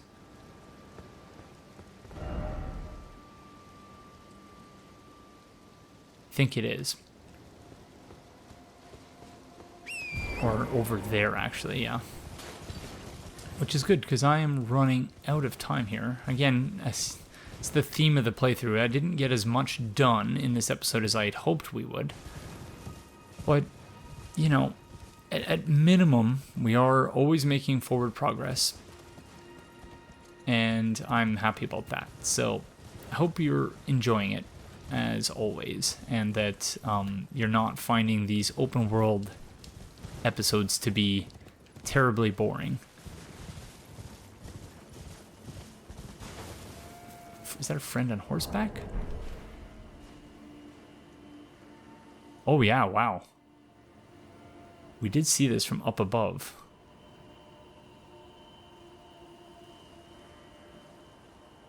Is this friend coming to greet us?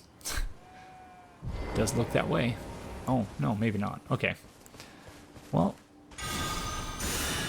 Oh, although, maybe I should make sure there's nothing over here, actually. So gung-ho to catch up to the... whatever that is. That I don't want to miss anything here.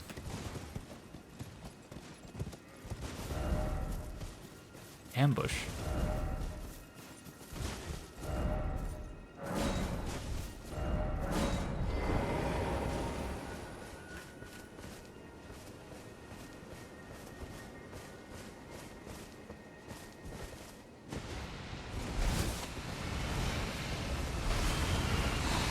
What the heck? Where did you friends come from?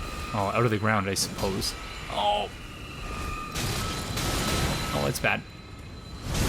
Thank you, iframes.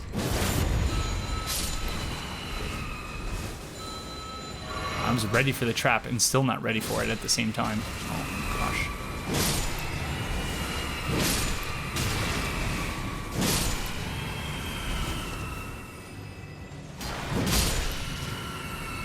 Well done, friends. You really almost got me there.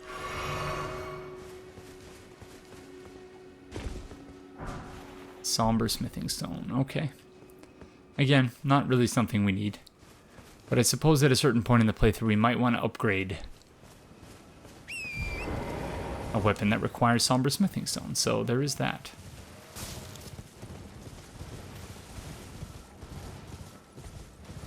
Okay, that thing has gone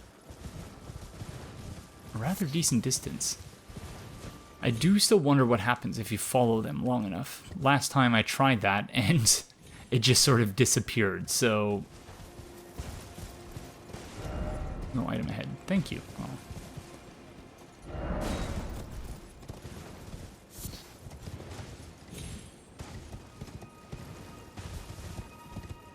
So yeah, in other words, I probably shouldn't get my hopes up too high. Hello, friend. Would you like to do a little joust with me?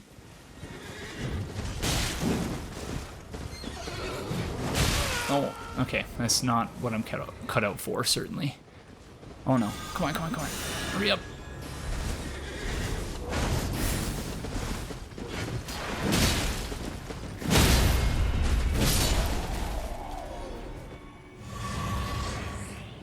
Okay, rip, sorry. They can be stun locked rather easily, and maybe it's just because I'm using this massive, massive greatsword. There's a ton of goats over there. One of these days, I'm going to use all of these crafting materials. Just you wait and see.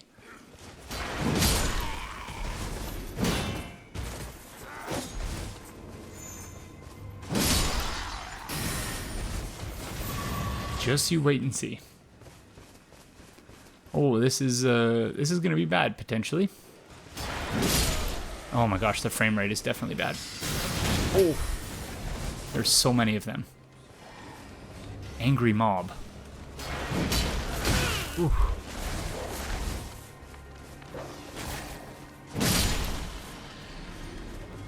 Yes. It's like in an action movie when someone is outnumbered. And they always seem to just come at you one at a time. It's always very convenient. So I appreciate getting the action movie treatment here, friends. It's very nice of you. Because if you all just swarm me at the same time, there's nothing I could do. He's sort of like that, but like all of you. It's just a couple of you.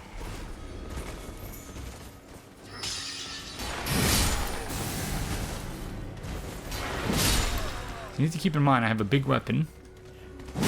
And when you come in formation like that, I can take out many of you in one fell swoop.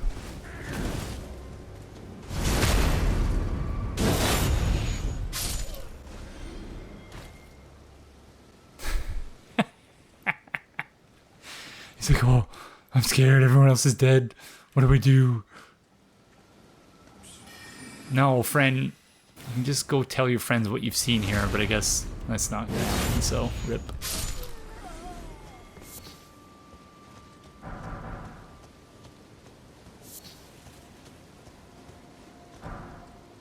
Okay.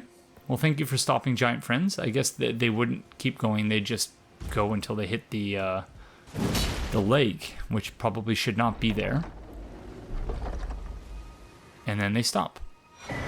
Carian Knight sword. Straight sword embedded with a blue glintstone. Weapon of knights sworn to Carian royalty. These knight swords could serve as catalysts, letting them wield sorceress battle skills. Despite numbering fewer than 20, this power made them a match for even the champions of gold in battle. Skill, Carian grandeur. Carian royal prestige embodied in a skill. Transform blade into a magical greatsword and swing it down. Can be charged to increase its power by up to 2 levels. Okay. Okay, friends, well, if you can get those things out of your chest, then you can go. You don't need to be here. Oh, feels so bad for the trolls. Suffering, oh, suffering indeed. Okay, well, where the heck even are we?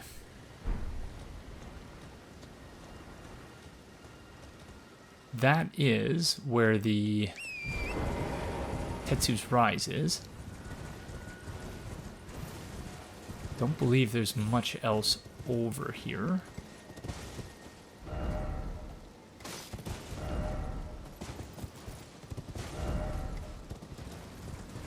So, no range battle. Oh no, that's bad.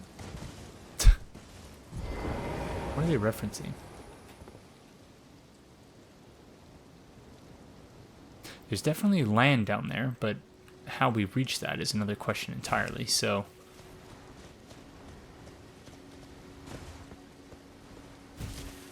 There's another site of grace.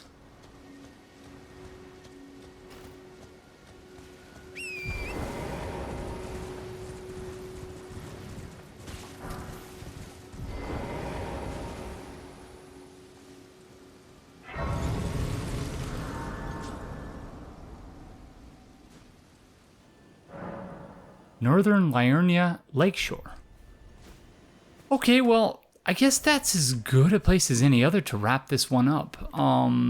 Because, yeah, we have, again, made some progress. We still have not figured out how to get up here, which is fine. But, yeah, well, I assume we'll probably get something by doing all the caves and catacombs and dungeons in this area. But, yeah, we caught a glimpse of a horrifying new location from the Four Belfries.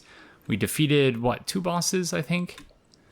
And yeah, I'm satisfied, kind of.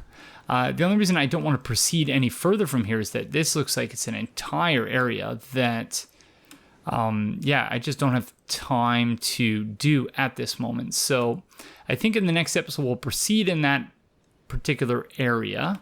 We will also try to clear out the rest of the lake itself. I don't know if we checked to see if there's anything in that corner there, or if this was the corner where the Wandering Belfry went, or the Wandering Mausoleum, I should say. I don't recall, but we should check that out. Oh yeah, I think that is based on the proximity to this particular tunnel.